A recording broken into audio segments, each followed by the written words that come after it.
கல்யாணம் பண்ண போறியா? ஆமாண்டா, கல்யாணம் பண்ண போகிறேன். அதுக்கு தான் பேசிகிட்டு இருக்கேன். போதுமா? என்னடா பண்ண நீ? அதனால தான் பேசிகிட்டு இருக்கேன் அவர்கிட்ட.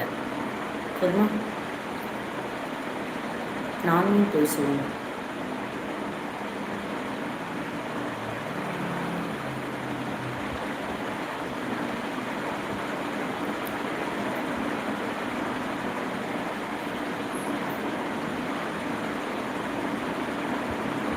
என்ன நாடு?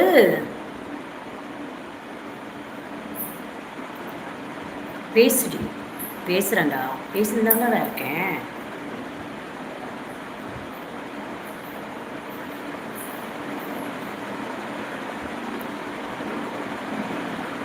எல்லோருக்கும் ஒரு உமா கொடுக்கணுமா? அப்போ நீ எப்படிப்பட்ட பொறுக்கியாக இருப்ப?